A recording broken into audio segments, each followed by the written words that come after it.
ہزاروں غموں کی دوا مل گئی ہے،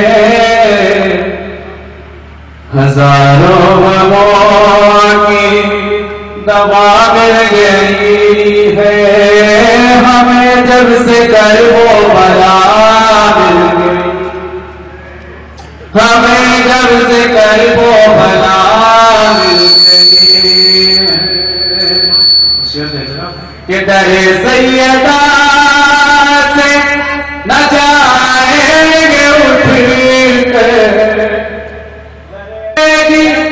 انہیں ساری دنیا مٹا نہ سکے گی، انہیں ساری دنیا، جنہیں فاطمہ کی دعا، جنہیں فاطمہ کی دعا گئی ہے، کہ گھٹائے گا کیا کوئی کعبے کی حرمت، گھٹائے گا کیا کوئی کعبے کی حرمت، سے سیدہ کی رضا، اسے سیدہ کی رضا گئی ہے، ہزاروں غموں کی صبح۔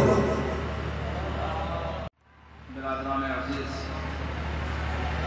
اس شرفی مجلس کائنات کے دو عظیم نوروں سے وابستہ ہے، اسی بنا پر آج اس مجلس کا موضوع میں نے نور قرار دیا ہے۔ قادر مطلق قرآن کریم میں ارشاد فرما رہا ہے، رسولا یتلو علیکم آیات اللہ مبینات، کہ رسول تمہارے سامنے اللہ کی آیات کی واضح طور پر تلاوت کرتا ہے، لِيُخْرِجَ الَّذِينَ آمَنُوا وَعَمِلُوا الصَّالِحَاتِ مِنَ الظُّلُمَاتِ إِلَى النُّورِ، تاکہ جو افراد ایمان لائے اور ایمان لانے کے بعد انہوں نے نیک اعمال انجام دیے، ان کو اندھیرے سے نکال کر نور کی طرف لے آئے۔ یہ سایہ مبارکہ کا ظاہری ترجمہ ہے، اور یہ آیت ہم کو یہ میسج دے رہی ہے، یہ پیغام دے رہی ہے، یہ سندیش دے رہی ہے کہ رسول آیات کی تلاوت اس لیے کرتے ہیں تاکہ ان مومنین کو جو نیک اعمال انجام دیتے ہیں، عمل صالح انجام دیتے ہیں، ان کو نور سے، تاریکی سے نکال کر نور کی طرف لے آئے۔ ظاہر ہے کہ نورانی حیات اس مومن کی ہوگی جو نیک اعمال انجام دے گا۔ ہم جتنے زیادہ نیک اعمال انجام دیتے چلے جائیں گے، اتنی زیادہ ہماری زندگی نورانی ہوتی چلی جائے گی۔ اب یہ ہمارے اختیار میں ہے کہ ہم کتنے زیادہ نیک اعمال انجام دیں، یعنی نورانی زندگی ہمارے اپنے اختیار میں ہے۔ اب ہماری جو سب سے بڑی پریشانی ہے وہ یہ ہے کہ ہم جھوٹے انسانوں کے جھوٹے وعدوں پر بھروسہ کرتے ہیں، لیکن جو صادق الوعد ہے اس پر بھروسہ نہیں کرتے۔ صلوات محمد وآل محمد۔ وہ اعلان کر رہا ہے کہ نیک اعمال انجام تم دو، زندگی کو نورانی ہم بنائیں گے۔ ہم ابھی قادر اب تک میں ہم اس طرف متوجہ ہی نہیں ہیں کہ ہمیں نیک اعمال انجام دینا۔ میرے جوان بھائی، ماشاءاللہ جوانوں کی تعداد میں نظروں کے سامنے کافی ہے۔ خدا ان سب کو محفوظ رکھے، صحت و سلامتی عطا فرمائے، بلاؤں سے محفوظ رکھے۔ آج کی گفتگو میری اپنے جوان بھائیوں سے ہے، اپنے بزرگوں سے معافی چاہتے ہوئے۔ دیکھیے میرے جوان بھائیوں، اگر ہم یہ چاہتے ہیں کہ زندگی نورانی بنے تو ہمارے لیے ضروری ہے کہ نیک کام انجام دیں۔ جب تک ہم نیک کام انجام نہیں دیں گے اس وقت تک ہماری زندگی نورانی نہیں بن سکتی۔ نورانی زندگی کیسے بنتی ہے آپ اندازہ لگائیے۔ پیغمبر اسلام حضرت محمد مصطفیٰ صلی اللہ علیہ وسلم آپ کے ایک جوان صحابی ہیں، جوانوں کا مجمع ہے تو جوانوں کے بارے میں گفتگو کروں گا۔ عمر ہے 18 برس، اسٹیٹس پیغمبر اسلام کے صحابی، نام مصعب بن عمیر۔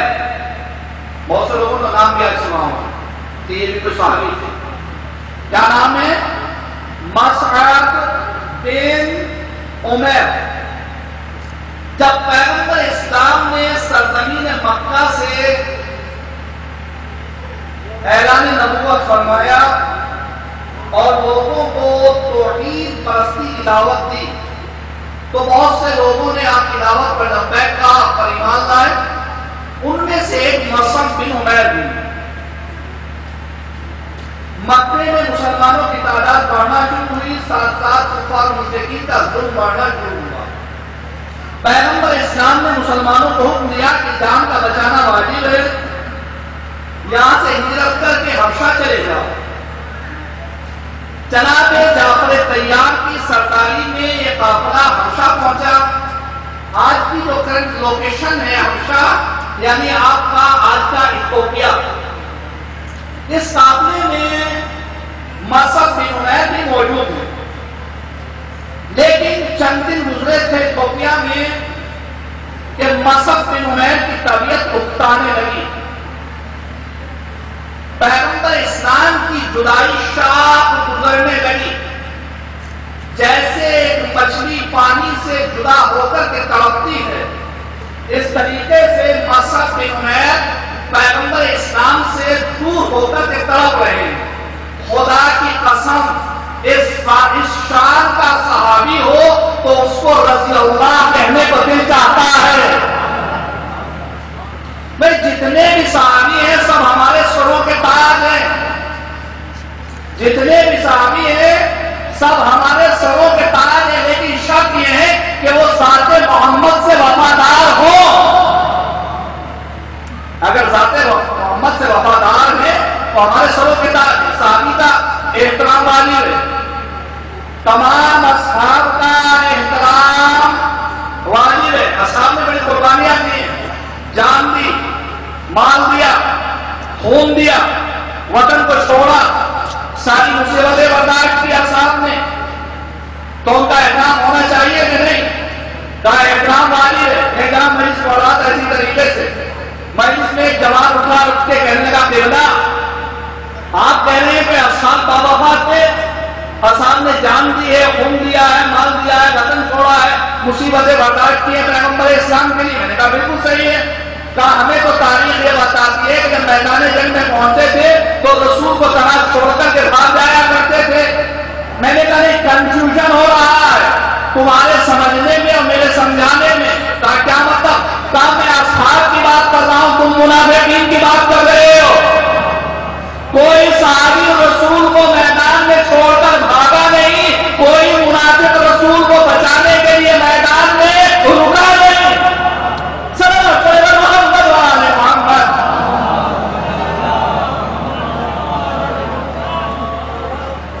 تو مصعب بن عمیر تڑپ رہے، ایک قافلہ آ رہا تھا ایتھوپیا سے مکہ، یہ اس میں شریک ہوئے، مکہ آ گئے۔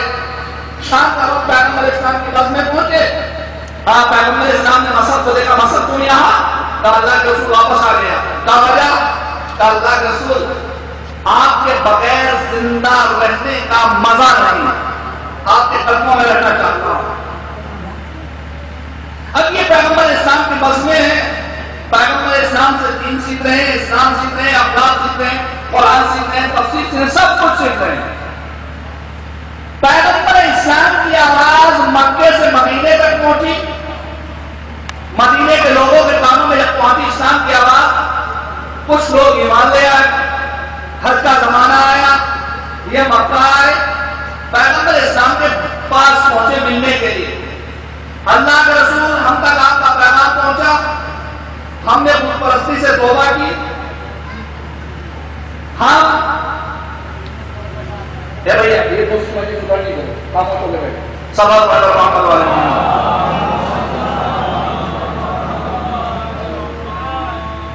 توحید پرستی ہم نے اختیار کر لیا، آپ کی نبوت کو ہم نے قبول کر لیا۔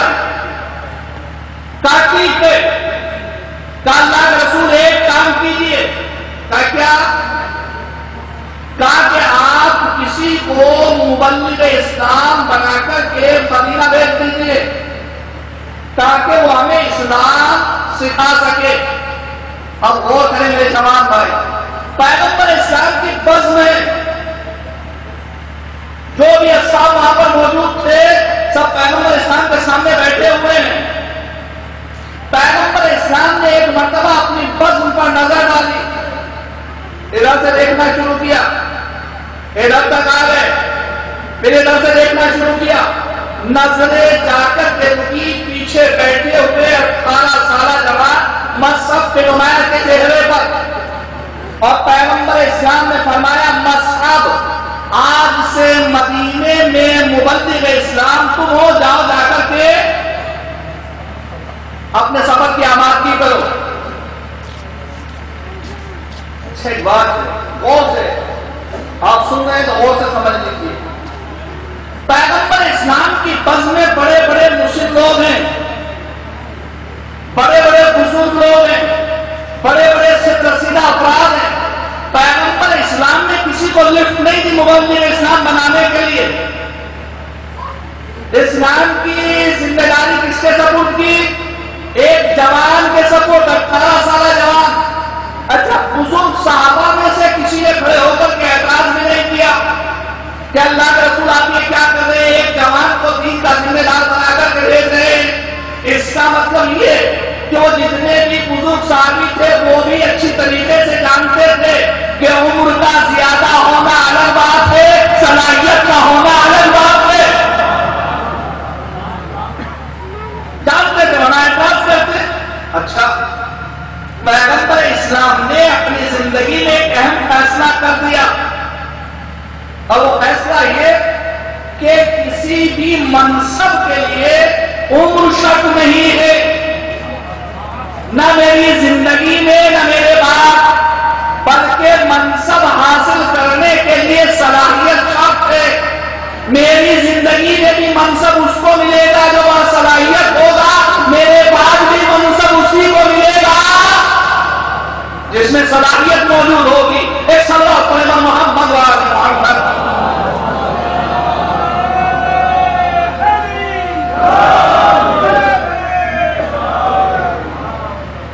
اچھا مصعب بن عمیر 18 سال کا جوان ہے نا، اس کا اسٹیٹس کیا ہے؟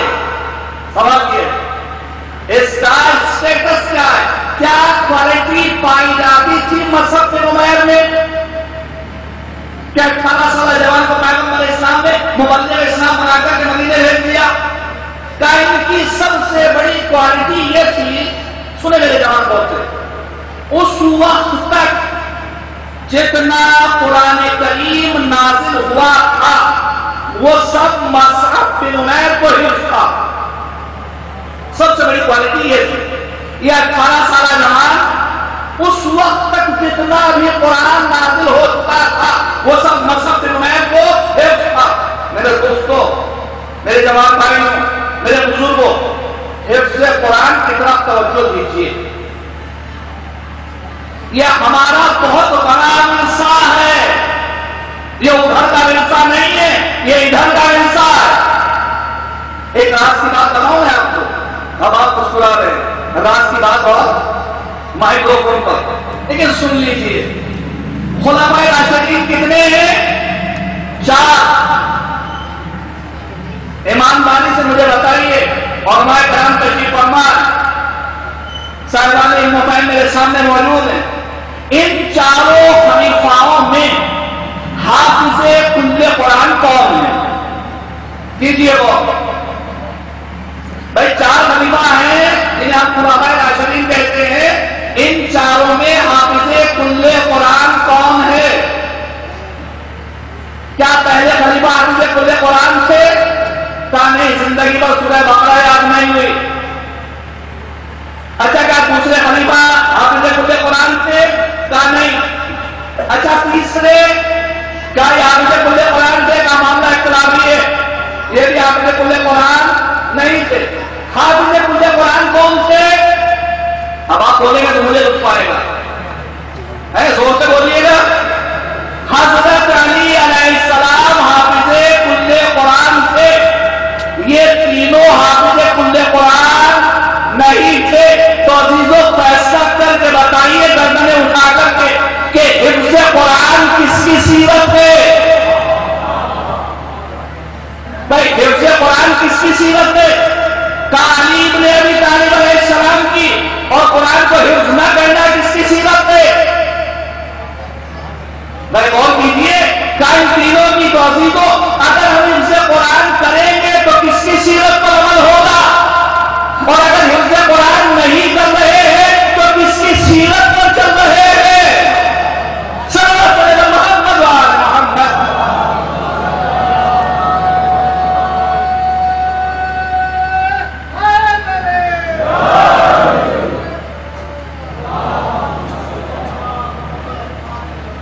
تو مصعب بن عمیر آ گئے مدینے میں، تبلیغ دین اسلام شروع ہوئی، اسلام سکھا رہے ہیں۔ کچھ عرصے کے بعد، کچھ سال کے بعد پیغمبر اسلام نے ہجرت کر کے مدینہ تشریف لے آئے۔ پہلی جنگ بعد دوسری جنگ احد۔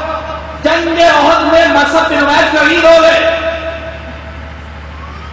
جب شام کے بعد جنگ ختم ہو گئی، جس طریقے سے پیغمبر اسلام جناب حمزہ علیہ السلام کے درجے پر پہنچے، اسی طریقے سے مصعب بن عمیر کے درجے پر پہنچے۔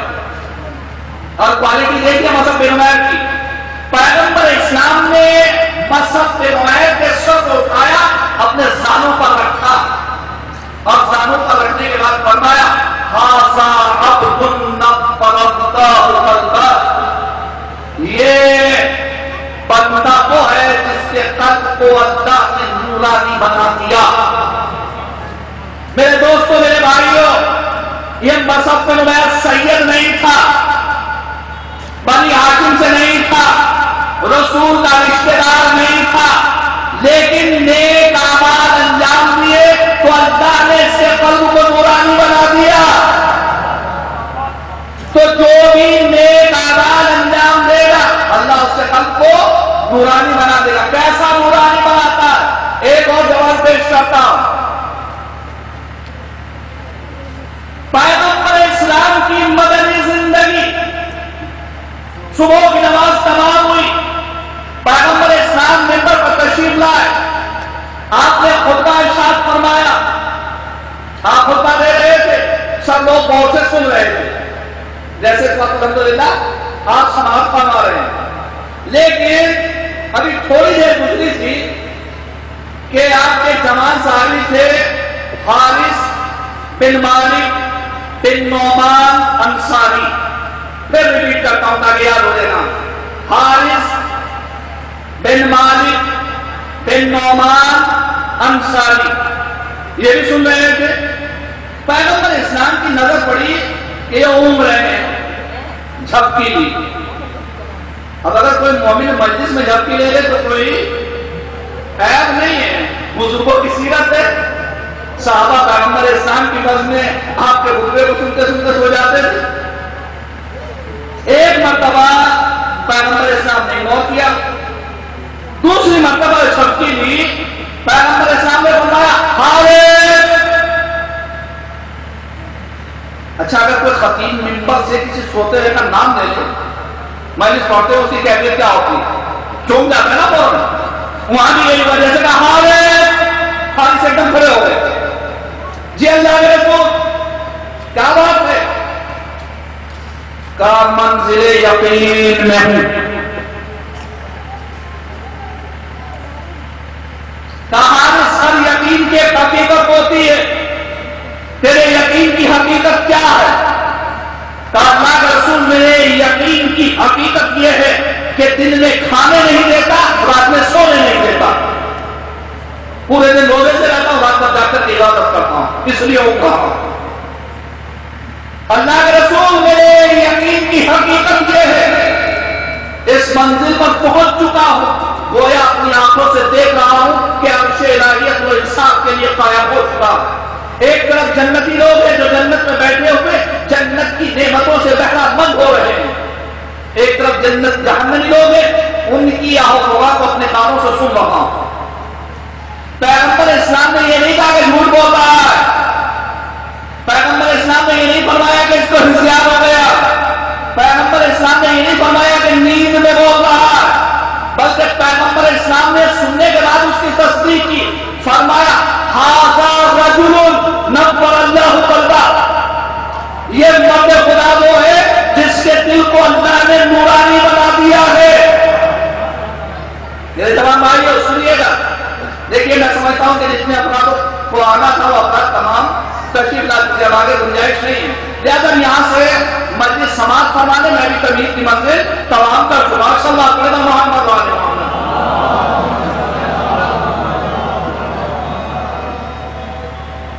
پیغمبر اسلام نے کیا فرمایا؟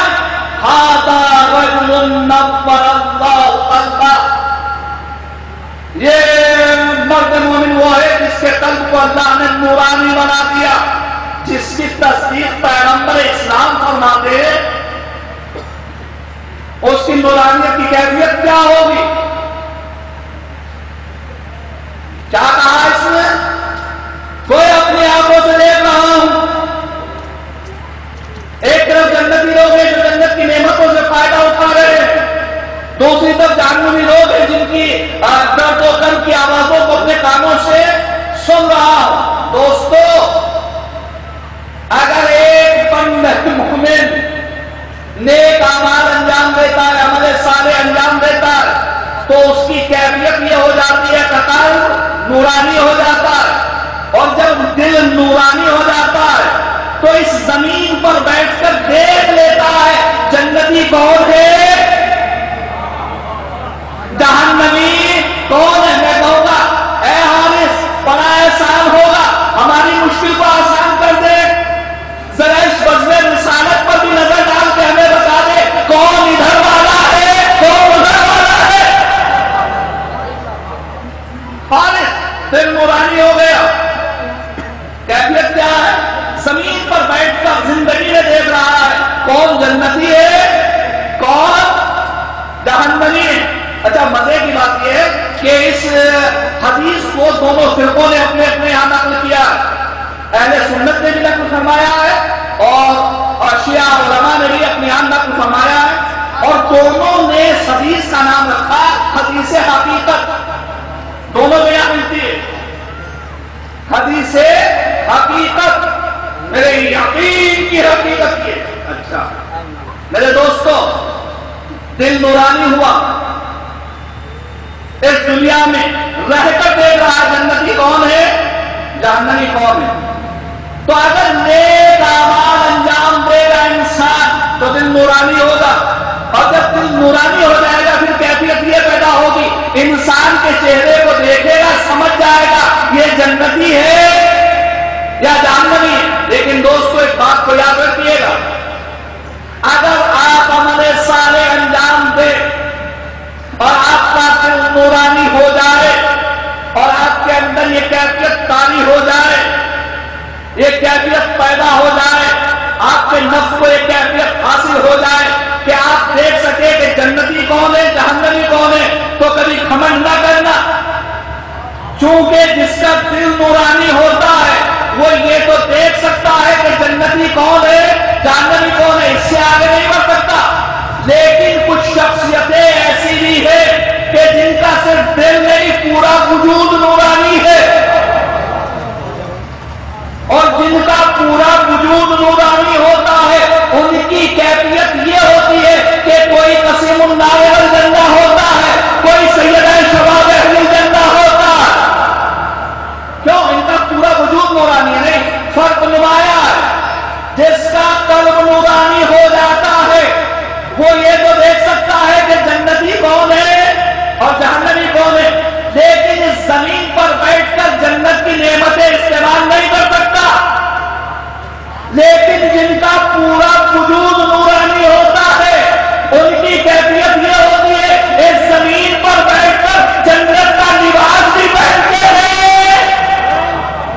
جنت کا کھانا بھی کھاتے ہیں. نہیں، آگے بڑھتا ہوں. ان کی تو بات نرالی ہے، ان کی تو عظمت الگ ہے. ان کی بلندی تو یہ ہے کہ اگر ایک عام انسان کے دل میں بھی ان کی سچی محبت پیدا ہو جائے، بھی کرتا، اگر ایک عام انسان کے دل میں بھی ان کی سچی محبت پیدا ہو جائے تو اس کی کیفیت یہ ہو جاتی ہے. صلوات پڑھیں محمد والی. ضروری کام ہے، شاید کوئی بلا رہے آپ تو چلے جائیے. ایک صلوات پڑھیں محمد والی. جانا چاہتے ہیں؟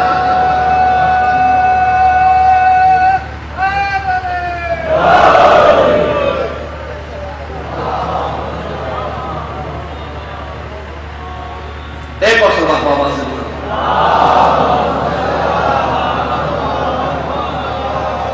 ان کی تو عظمت نرالی ہے. ان کی عظمت کا کیا کہنا، ان کے مقام کا کیا تغاوت، ان کی منزلت کو کون پہنچ سکتا ہے. ان کی حالت تو یہ ہے کہ اگر ایک عام انسان کے دل میں بھی ان کی سچی محبت پیدا ہو جائے تو وہ اس بلندی پر پہنچ جاتا ہے کہ اگر کھیل کھیل میں مٹی کے گھروں میں ہو جنت کا مکان دے کر کے بیچ دے.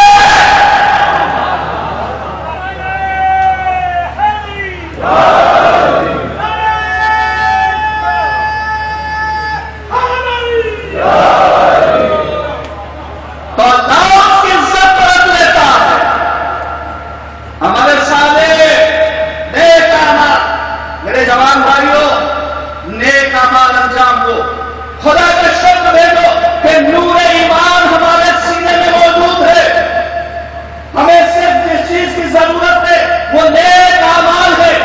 ہم جتنے نیک اعمال انجام دیتے چلے جائیں گے ہماری زندگی اتنی زیادہ نورانی ہوتی چلی جائے گی. دوستو، یہی آج اس مجلس کا میسج ہے. میرے دوستوں، میرے جوان بھائیوں، جب تک ہم گناہوں کی دلدل میں پھنسے رہیں گے، اس تاریکی میں بھٹکتے رہیں گے، اور جب ہم گناہوں کی دلدل سے نکل کر نیک اعمال انجام دیں گے تو نور کا راستہ ہمارے لیے کھلتا چلا جائے گا. زندگی ہماری نورانی بنتی چلی جائے گی. ایک سوال پر محمد بھر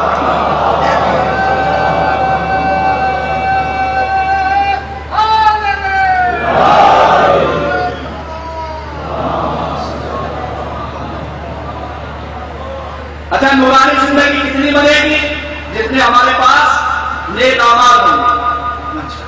اور نور کی بات ہے تو سنیے، پیغمبر اسلام کی حدیث جناب جابر حدیث کے محدث سے انہی سے روایت کی کہ آپ نے فرمایا، جابر، میدان محشر میں تمام مومنین اپنے سروں کو جھکائے کھڑے ہوں گے. حکم پروردگار ہوگا فرشتوں کو، ان میں سے ہر مومن کو اس کے عمل صالح کے مطابق نور دے دو تاکہ یہ اس نور کے ساتھ جنت میں داخل ہو جائے. جیسے حکم پروردگار ہوگا ہر مومن کو اس کے عمل صالح کے مطابق نور دے دیا جائے گا اور یہ بھی اس نور کے ساتھ جنت کی طرف بڑھے گی. قرآن کریم سورہ حدید اور اس کی مسلسل 3 آیتیں بڑی اہم آیتیں ہیں. ہر جوان کو چاہیے گھر جائے، سورہ حدید کھولے اور سورہ حدید کی آیت نمبر 12، 13، 14 دیکھیں، اس کا ترجمہ پڑھے، غور کرے کہ اللہ نے کیا بیان فرمایا ہے اور رات جو خطیب منبر پر آیا تھا اس نے ان آیات کے ذریعے کیا میسج دیا. سورہ حدید سب کو یاد رہے گا انشاءاللہ. اب سنیے، اللہ نے منظر کشی کی ہے سورہ حدید میں کہ جب مومنین صالحین کو نور دے دیا جائے گا اور یہ جنت کی طرف بڑھیں گے تو حالت کیا ہوگی. ارشاد ہوتا ہے، یسعی نورہم بین ایدیہم وبایمانہم، ان کا نور چل رہا ہوگا ان کے سامنے کی طرف اور ان کی داہنی جانب.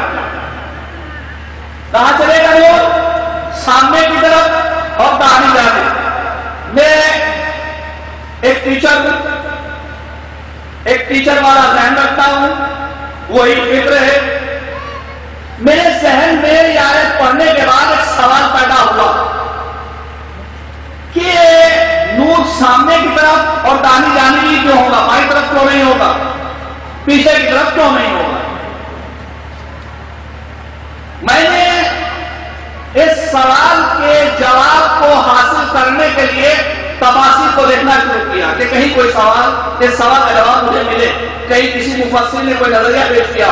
ممبر سے کہہ رہا ہوں تقریباً 25 تفاسیر میں نے دیکھی سوال کے جواب کو حاصل کرنے کے لیے. 25 تفاسیر، اور الحمدللہ محنت رائے گاہ نہیں ہوئی، سوال کا جواب مجھے ملا. بڑی اچھی تفسیر کی ایک مفسر نے، انہوں نے لکھا میرے جوان بھائیوں کہ جو نور دیا جائے گا، جو سامنے کی طرف ہوگا، داہنی جانب ہوگا، یہ کوئی ایکسٹرنل نور نہیں ہوگا، الگ سے ان کی پیشانی میں یا ان کے داہنی جانب ایڈ نہیں کیا جائے گا، بلکہ یہ نور انٹرنل ہوگا. فرشتے اس نور کو ظاہر کریں گے حکم پروردگار کے بعد. کیا مطلب؟ اس کی تشریح کرتے ہیں کہ جو کہا گیا ہے کہ سامنے کی طرف نور ہوگا، یہ نور ان کی پیشانی سے نکلے گا. انہیں جوان بھائی، یہ نور ان کی پیشانی سے نکلے گا. داہنی جانب کا نور ہوگا، کہا وہ داہنے ہاتھ کی انگلیوں سے نکلے گا.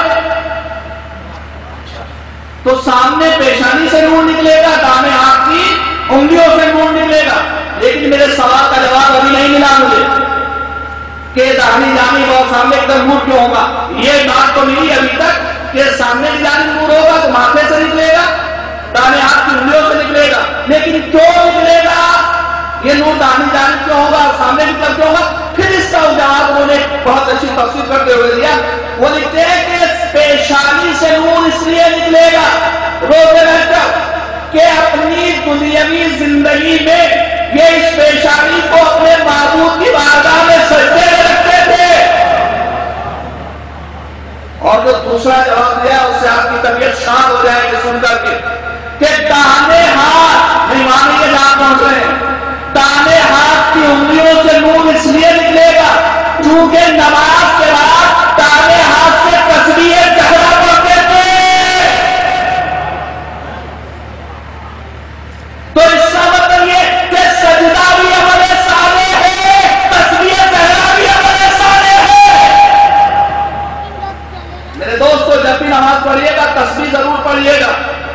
یہ تسبیح انسان کو دنیا میں فقر و فاقے سے محفوظ رکھتی ہے، قیامت میں وجود کو نور عطا کرتی ہے. ایک سوال پڑھے گا محمد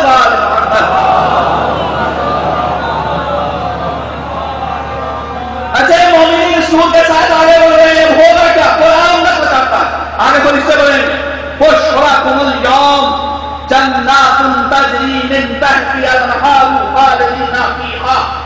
فرشتے آگے بڑھ کر استقبال کریں گے. ان سے کہا جائے گا کہ جائیے پیچھے پیچھے بڑھیے، وہاں جا کر کے نور تلاش کیجیے.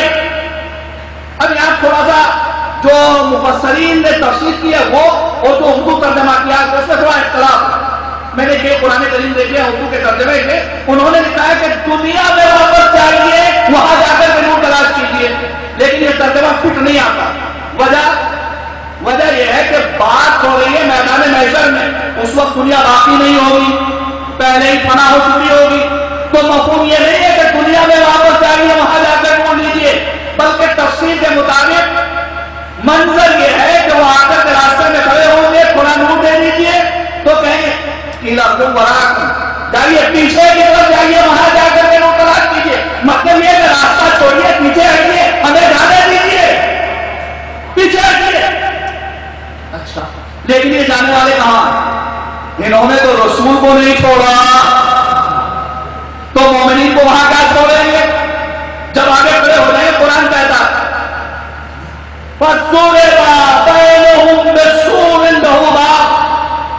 کہ ان کے درمیان ایک دیوار حائل کر دی جائے گی جس سے ایک دروازہ ہوگا. باطنہ فیہ الرحمہ، اس دیوار کے اندر کی طرف رحمت ہوگی